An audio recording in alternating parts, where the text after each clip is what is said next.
Testament. And if that's something you're interested in, come see. Oh, choose and bless a covenant. Think here, the family of Abraham in Genesis chapter 12, verses 1 to 3. And through Jesus now, anyone can be adopted into that family.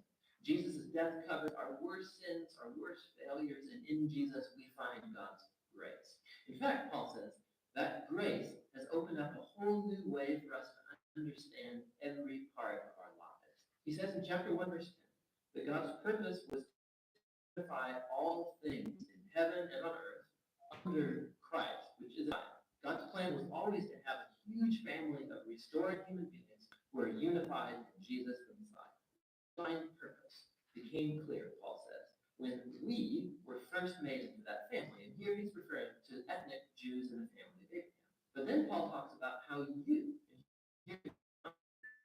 all heard about Jesus and salvation through him. And you were also brought into this family by the work of the Holy Spirit. And so here he's referring to events told in the stories of Acts about how God's Spirit brought together Jew and non-Jew into one family in Jesus. It's just like God promised to Abraham long ago. Notice also how in this poem, Paul begins by talking about God the Father, but then about Jesus the Son, and then here at the end about the Spirit. All three work together as Paul tells the story of the gospel. It's really cool. After the poem, Paul responds with a prayer. He prays that these followers not just know about, but personally experience the power of the gospel. That they would be energized in power that raised Jesus from the dead and placed him as the exalted head of the whole world.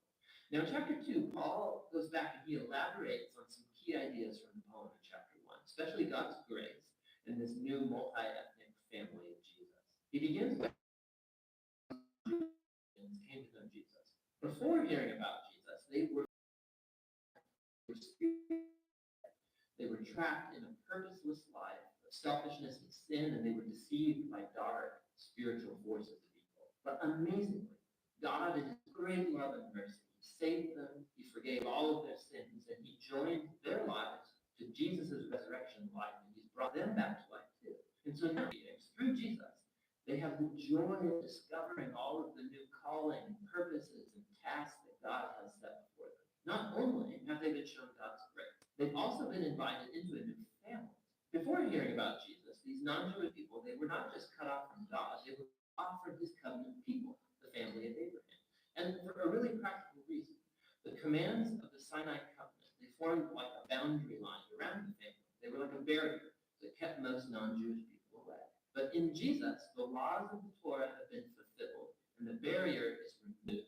The two ethnic groups have become, as Paul puts it, a new, unified humanity that can live together in peace. So Paul goes on in chapter 3 to marvel at the unique role that he, God, has in spreading this good news to non-Jewish people. And even though he's in prison, he's thanking God for the chance he's had to see this covenant family grow so huge. So Paul closes the first half of the letter with another prayer. This time, he prays that Jesus' followers would be strengthened by God's Spirit to simply grasp and comprehend the love that Christ has for his people. The second half of the letter begins with Paul shifting gears, and he starts challenging the reader to respond to the gospel story by how they live their own life story. So he starts in chapter 4 with just the everyday life of the church. The church is a big family with lots of different kinds of people, but he emphasizes that they are one. And one is the key word in this chapter. They are one body that's unified by one Spirit. They have one Lord with one faith. They have one baptism. They believe in one God. It's a lot of unity. However, Paul says unity is not the same thing as uniformity. He goes on to explore how Jesus' new family consists of lots of very, very different kinds of people, but they're all empowered by the one Holy Spirit, each using their unique talents and passions to serve and to love each other, and to build up the church. And here he uses two really cool metaphors. One is building up the church as a new temple, and the second is that they are all becoming a new humanity with Jesus as the head. And this new humanity is a metaphor he's going to then run with for the next couple chapters. Paul challenges every Christian to take off their old humanity, like a set of old clothes, and to put on their new humanity, in which the image of God is being restored. And he then goes on into this long section where he compares this new and old humanity. So instead of lying, new humans speak truth. And Instead of harboring anger, they peacefully resolve their conflict. Instead of stealing, new humans are generous. Instead of gossiping, they encourage people with their words. Instead of getting revenge, new humans forgive. Instead of gratifying every sexual impulse, new humans cultivate self-control of their bodily desires. Instead of getting drunk, new humans come under the influence of God's Spirit. And he spells out what that influence looks like in 4 different ways. The first two have to do with singing together, but also singing alone. This is really interesting that the first thing that Paul thinks of about how the Spirit works in the lives of Jesus' people is singing and music. The third sign of the Spirit's influence is being thankful for everything. And the fourth is that the Spirit will compel Jesus' followers to put themselves underneath others and to elevate others as more important than themselves. And Paul actually expands on this fourth point by showing how it works in Christian marriage. So you have a wife who follows Jesus. She is called to respect and to allow her husband to become responsible for her. And the husband is called to love his wife and to use his responsibility to lay down his selfish agenda and to prioritize his wife's well-being above his own. And Paul says it's this kind of marriage that's actually reenacting the gospel story. The husband's actions mimic Jesus in his love and his self-sacrifice. The wife's actions mimic the church, which allows Jesus to love her and to make her new. Paul then applies the same idea to children and parents as well as slaves and masters.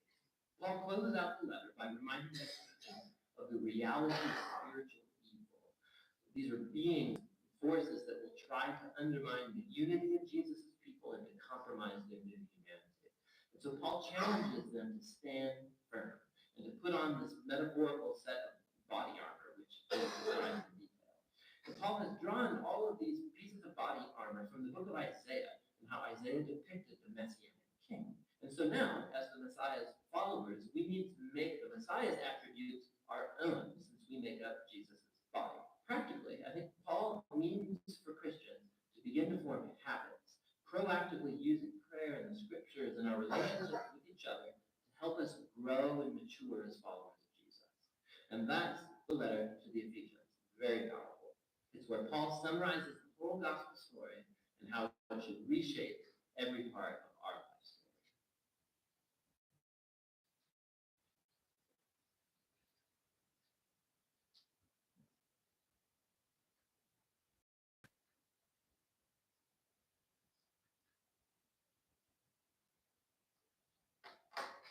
All right.